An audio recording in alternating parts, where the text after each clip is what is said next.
Welcome back to the Speaking and Communicating podcast. I am your host, Roberta Ndlela. If you are looking to improve your communication skills, both professionally and personally, this is the podcast you should be tuning into. Communication and soft skills are crucial for your career growth and leadership development. And by the end of this episode, please log on to Apple and Spotify and leave us a rating and a review. Now, let's welcome back my friend Seth from long, long ago. We did part one on how racism dehumanizes us all. And today he's here to provide solutions and a way forward on what each one of us can do individually in order to curb this problem. And before I go any further, please help me welcome him back to the show. Hey, Seth. Hi, Roberta. Nice to see you again. Nice seeing you again as well. Glad to have you back. Thanks. Just a quick Thank you. one. My pleasure. Please tell our listeners just for 30 seconds, what it is last time that you were talking about on the show. So I think the main focus was just for me sharing some of my realizations in terms of how, even as a person who tried to be very aware of racism and tried to counter racism in the ways that I could, how I still slipped into some of the inherited mindsets as a white South African that perpetuated dehumanization of people of other races, of people in other economic positions, and just me trying to wake up to the layers of dehumanization within our respective cultures, whether it be South African culture or American culture, as I live in the States now. So just trying to create more of an awareness of how we dehumanize one another and hopefully what we can do about that. Right. And what we are going to discuss today is what we can do about that. Why is this so important to you? It's important to me because I am a humanist. I believe in the sort of power and sanctity of humanity, of the human spirit. And so I think that any time that we dehumanize any group of people, we are weakening and we're losing ourselves. We're losing ourselves as a species, really, because our humanity is what makes us separate from the animals. If we don't choose to be deliberate in the way that we respond to our environment, if we don't choose to put a gap between stimulus and response, then we're great apes. And so for me, it's central to my question, to my identity as a human, is how do I treat other humans? And if I can't answer that question with a sense of integrity that is true to my value system, then I have nothing. So yeah, that's how I see it. Right. And why should anyone who feels I already treat other people in a decent manner, why should they listen to you? What is it that's different that you're going to talk about today? So I think I wouldn't say a unique perspective. I suppose all of our perspectives are unique. But really what's primed me for this conversation is experiences that I've had in my personal life over the last 6 or so years, where my family has been confronting a history of abuse. And I've been trying to confront a culture of abuse within our family system and have started to see the similarities between that culture of abuse in a microcosm and how that has actually played out in a macro way, in terms of the interactions between, in South Africa, Europeans and Africans over the last few hundred years. And I see similar dynamics here in the United States. We often hear conversations where people will reference things like slavery, and the knee-jerk response from most white people that I hear is one that seeks to minimize the impact. It's one that says, well, come on, that was 400 years ago. Like, when are we going to let it go? In South Africa, there's a similar sentiment. People will reference apartheid, and the knee-jerk white response is, well, apartheid is over. So like, when are we going to stop talking about apartheid? And within the context of abuse in a family system, people who are the survivors of abuse are permanently altered by that experience. Abuse as a child alters a person's brain structure. And we see when people study abuse and generational cycles of abuse, the effects of abuse last for generations. And this isn't just a sort of a sort of idea that people have come up with. This has been studied. It can be demonstrated scientifically that abuse is something that carries on from generation to generation until that cycle is broken. And when you look at societal abuse, when you look at a group of people that were bought and sold and killed and flogged for hundreds of years, to think that the generational impact of that kind of centuries old abuse is going to evaporate just because a few of the most oppressive laws have been repealed is naive. At best it's naive, at worst it's downright malicious, and a deliberate attempt to silence the victim. And I shouldn't use the word victim, but the point is that inside our culture today, there is a backlash against people speaking out about the realities of abuse, whether it be familial abuse or societal abuse. And the backlash is, well, you're developing a victim mentality. You're refusing to let this go. When in actual fact, the people who are wanting to talk about the problem are the ones who are actually trying to process it. They're the ones who are trying to let it go. And those who insist that A, it never happened, or B, that you're making a big deal out of nothing, those who try to minimize the reality of that abuse are the ones committed to holding on to it.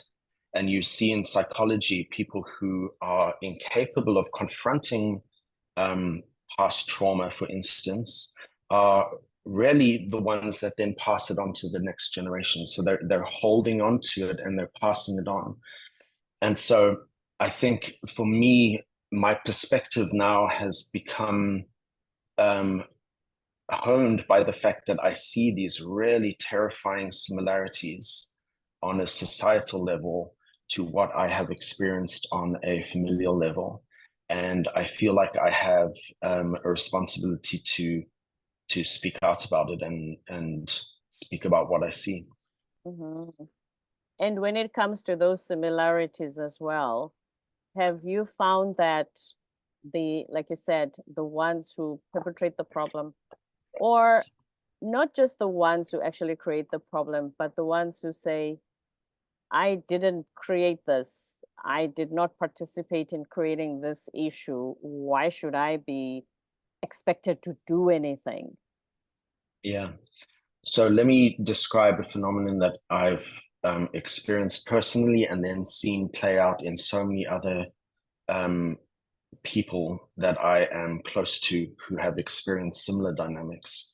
Is you will have this kind of cycle of recurring, let's call it dysfunction. Even if we're, let's move away from the word abuse, let's call it dysfunction. Okay. So you have a dysfunctional family unit.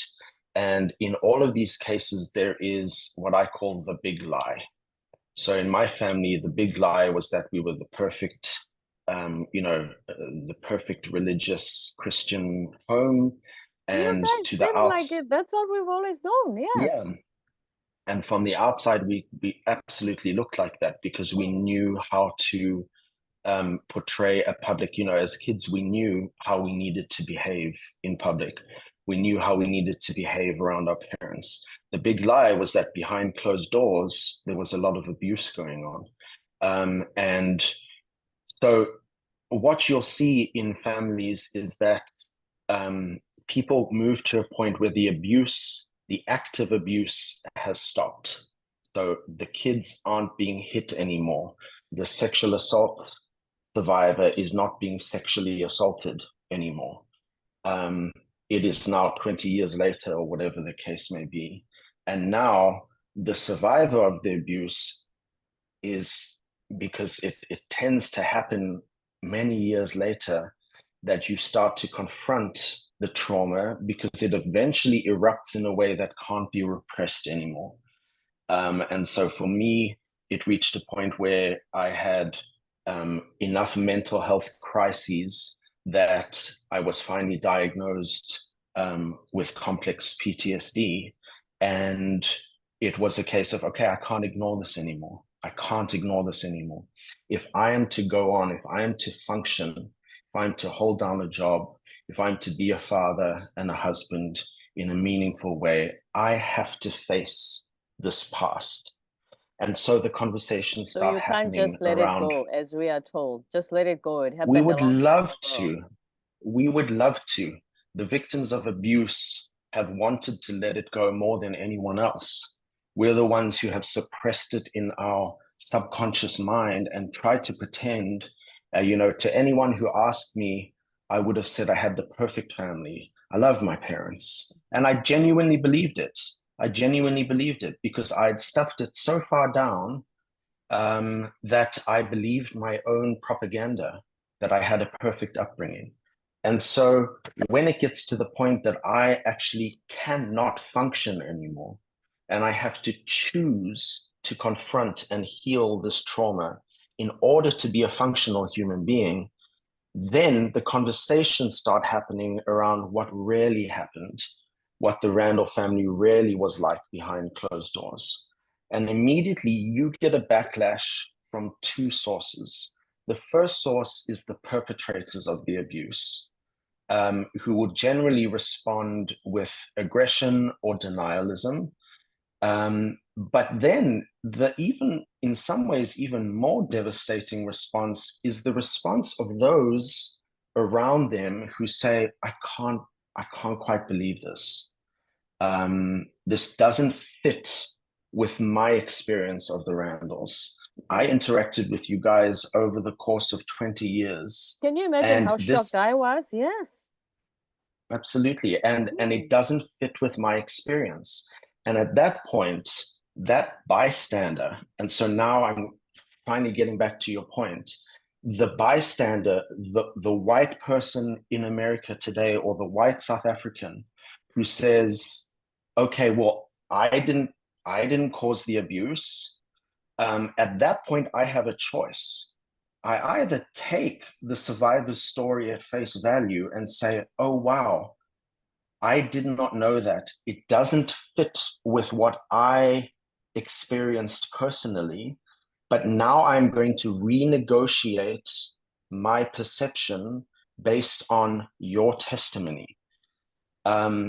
Instead of that happening, listening to the person who's the survivor of the abuse and you being open to the fact that your experiences in the past, at the moment, just put them aside and actually take a listen to that person.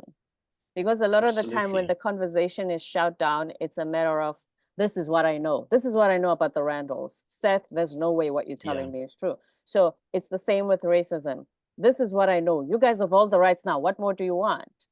Because personally, you haven't experienced it. And so it takes actually sitting down, putting aside what you thought you knew, and listening to that person. Exactly. And what you'll see happening is people will hear about the abuse and they will be kind of startled by it. It doesn't fit with their perception. And so what do they do? And here you'll see a big contrast. Some people, when they're faced with this kind of affront of like this contradiction between what they thought something was and what they're now hearing it was, they turn to the survivor and they say, "Tell me more. I'm so sorry. Please tell me what happened. How can I support you?" Most people instead turn to the perpetrator and say, "Did this really happen?"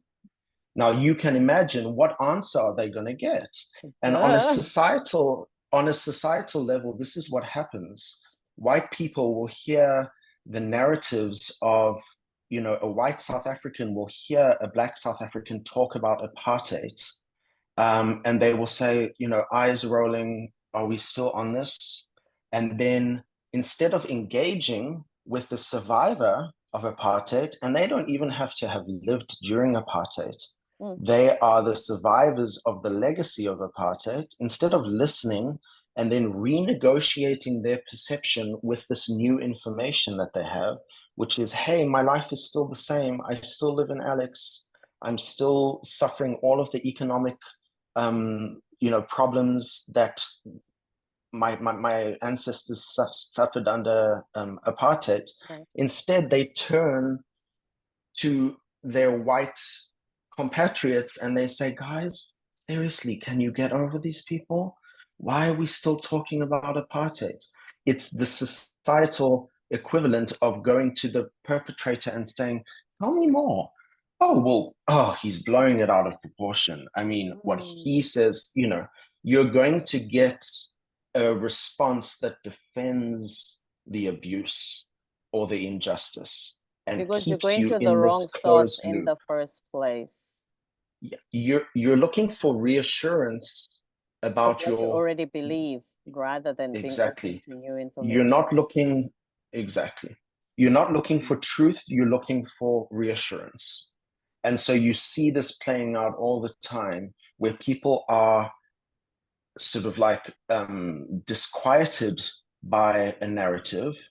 And instead of leaning into that narrative and saying, "What can I learn from this narrative?" they shut the narrative down and they return to the narrative that reinforces what they thought before and reinforces the fact that that narrative is one I actually don't need to listen to. It's not valid. It's exaggerated. It's born of victim mentality. It's all of these things. And so I don't need to engage with it. And so I shut it down and I turn on whatever echo chamber I was in previously that says it's not real. It's not really happening. So the first thing is to renegotiate your perspective, like you said. What is the next Be thing? willing to, being willing to say, and I think we need to do this in all aspects of our lives. It's not only when it comes to racism.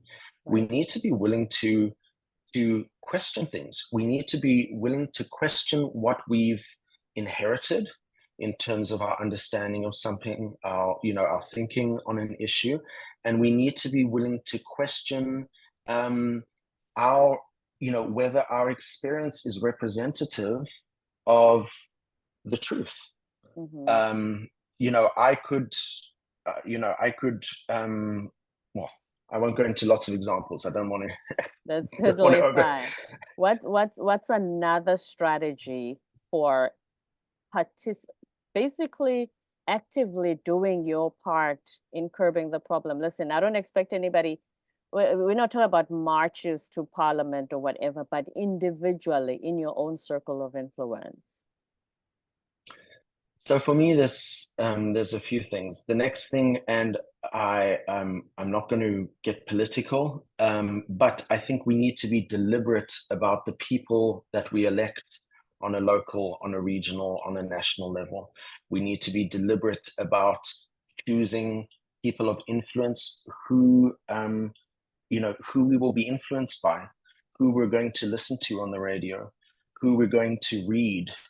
Are we choosing to hear the voices of people that challenge our narrative? Or are we choosing to bed down on our narrative, on the one that's comfortable for us? And so I always say, like you said earlier, reassure what we already believe, and so we even listen or watch anything that solidifies that, basically.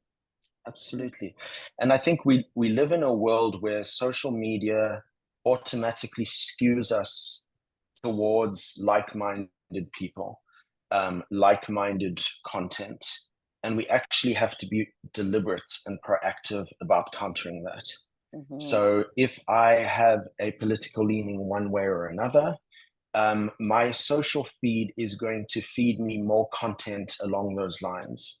And so it's going to be very easy for me to believe that my way of thinking is really the only valid way of thinking.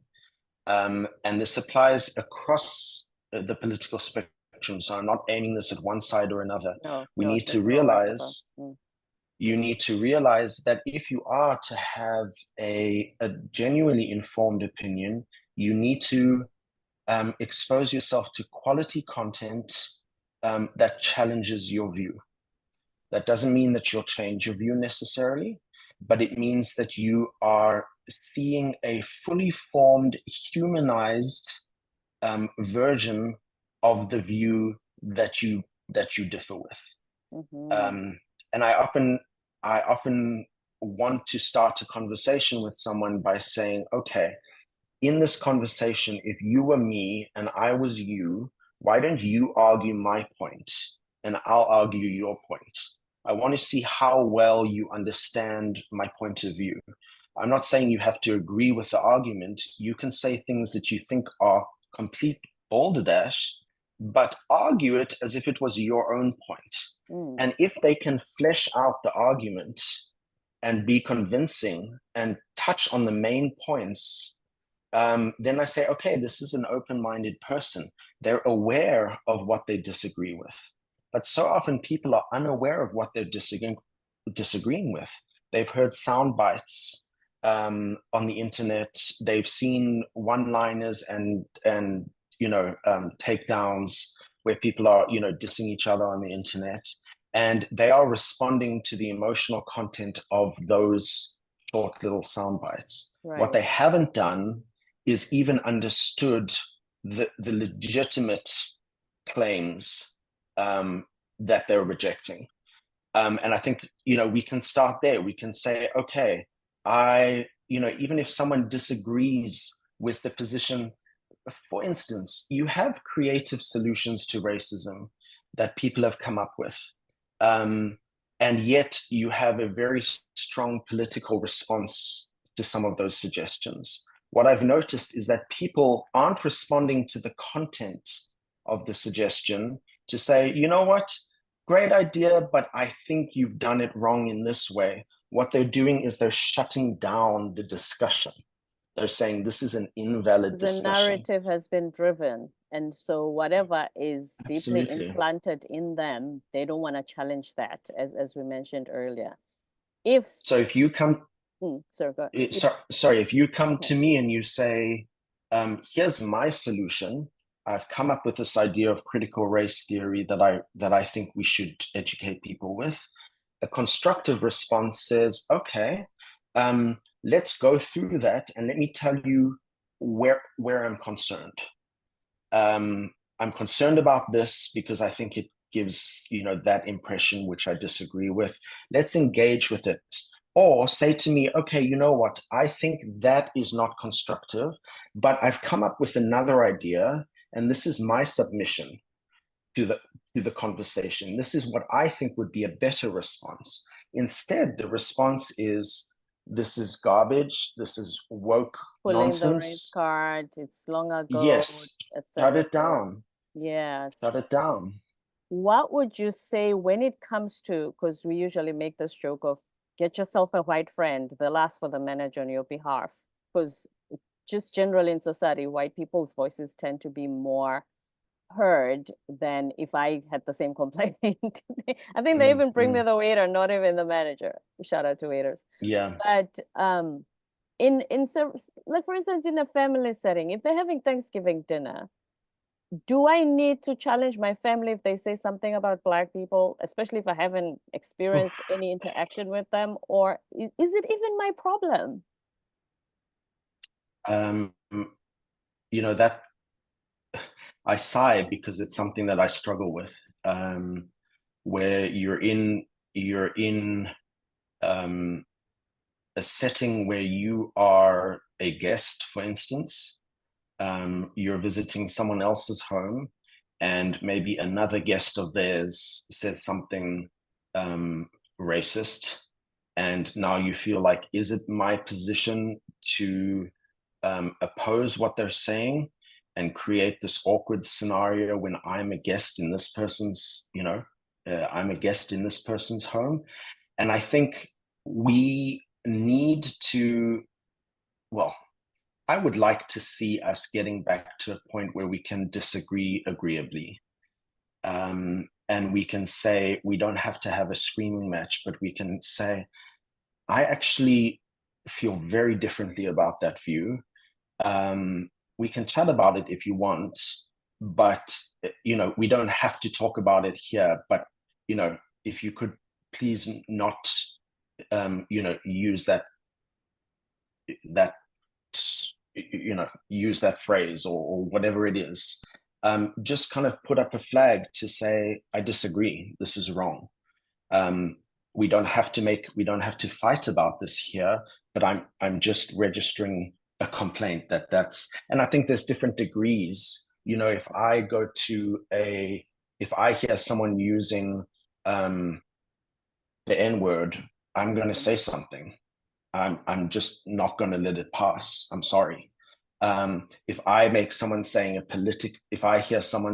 a politically loaded statement that or I think a racial stereotype, this group does that, this group, they tend to do that, because that's usually how we shortcut the shortcuts in our brains. That's usually what we do in order to, let me give an example. And I always say, here's the reason I ask this question about even challenging it in your own circle, in friend circle, family, whatever. I had a friend, she's in a different state. I had a friend who had a huge, and I mean huge, colossal, the first time I visited her, huge, colossal complaints about the Hispanic race, right? Hispanics this, Hispanics that, Hispanics that. And every single time she made it, I'll ask her the question, why do you say that? It was my first visit in America, I think around 2013. I said, why would you say that about a whole group of people? How many of them do you know? She said, it's not about knowing them. It's about the, and a lot of the stuff she was regurgitating was stuff that in the news politically is said about Hispanics, right? They're taking this away from me. They're taking that away from me. And I kept saying to her, why do you say that? She did not have a valid answer other than repeating what the news says. Never had interaction with barely any Hispanic person whatsoever. And I remember each time, not only was I so uncomfortable and I would ask her the question and she wouldn't give me a straight answer, I always at the back of my mind knew that one day Black people are going to have a turn with her. Because this is a behavior. It's not about the group. This is a behavior. I had a guest recently, we were talking about behavior, that just notice the behavior. Hispanic people are this, Hispanic people are taking this away from me, taking that away from me.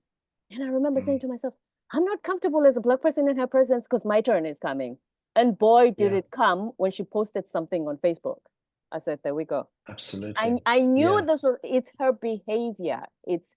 She just has this thing of me being white, everything else is an other. And even if it's not your group that is being attacked, just know that the behavior is the problem. You might not.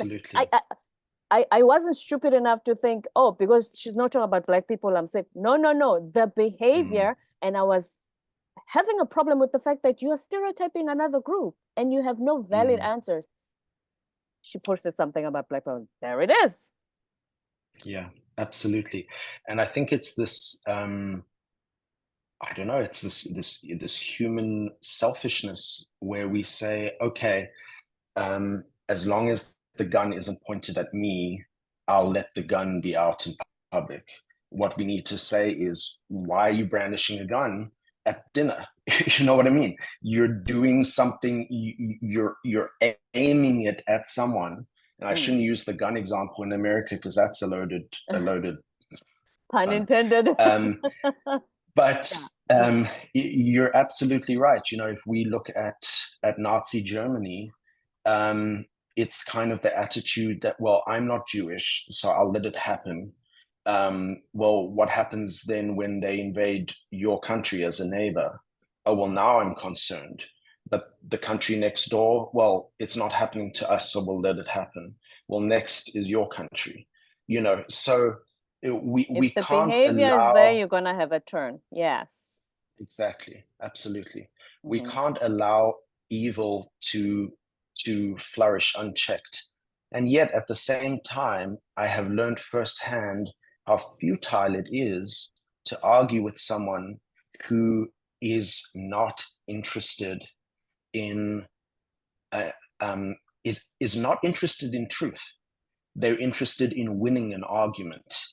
And Like so I one of said, the first. anything, just sorry to interrupt you, Seth.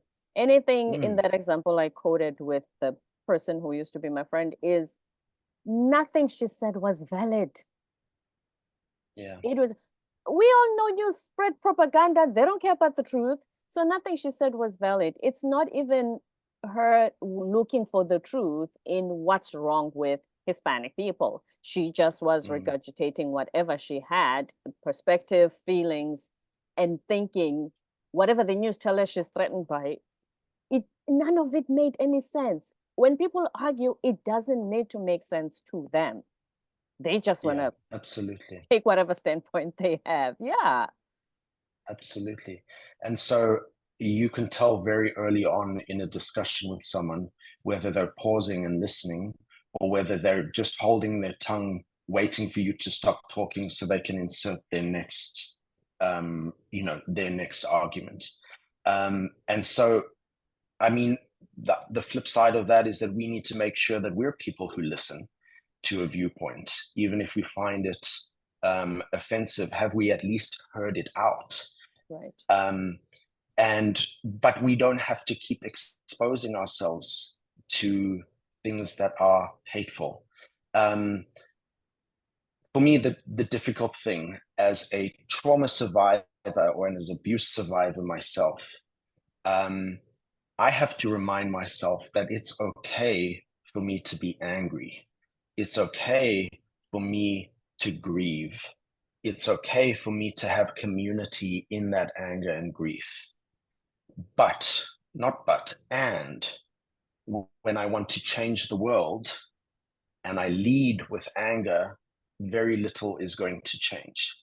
And I think it's unfair. It's unfair that injustice, when pointed out, is met with more injustice.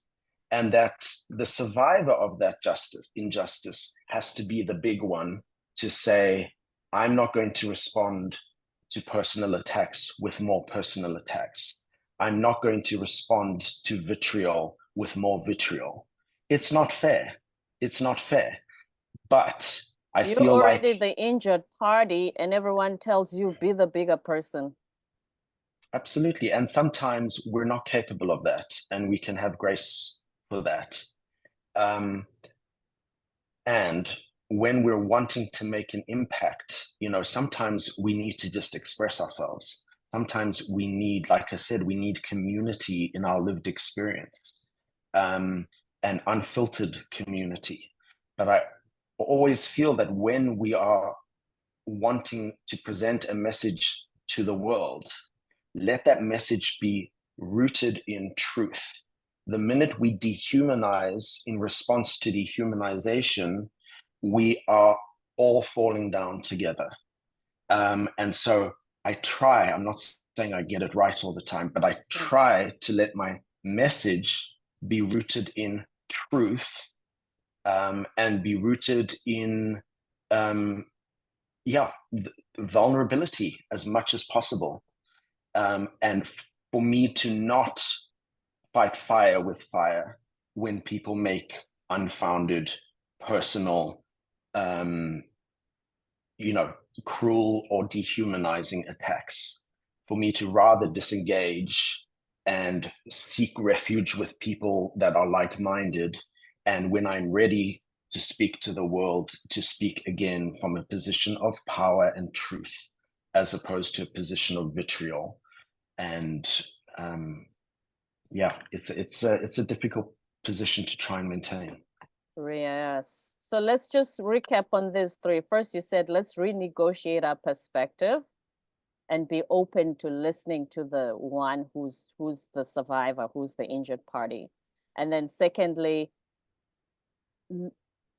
seek media that has an opposing view, but critically thinking, obviously not anything, opposing view to what you have, and see if there's a way that you can argue their point to see if you understand where they're coming from. At least you don't have to agree with everything people say. And then be an advocate in your own circle of influence. Anything else that I might have left out?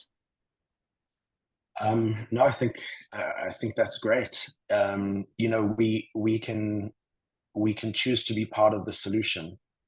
And I suppose my call to other white Americans, white South Africans, is let's choose to be part of healing what our ancestors were part of hurting. Let's take that responsibility seriously. I inherit the benefits that were won at the expense of other people. And with that, I believe I inherit the responsibility to be part of the solution. And when I pretend that there's no problem, I can't be part of the solution. And as nations, as societies, we cannot flourish when we are dehumanizing part of our society. It is against natural law. We cannot deny the humanity of others and expect to flourish as humans. It just doesn't work that way. So let's choose to be part of the solution. Certainly. Words of wisdom from Seth, Myles, Randall, my friend of I don't know how many decades, a South African living in Arizona. Thank you so much for being here again and for providing us with solutions. It's a pleasure. Thanks so much for having me, Roberta. My absolute pleasure as well. Don't forget to subscribe, leave a rating and a review on Apple and Spotify, and stay tuned for more episodes to come.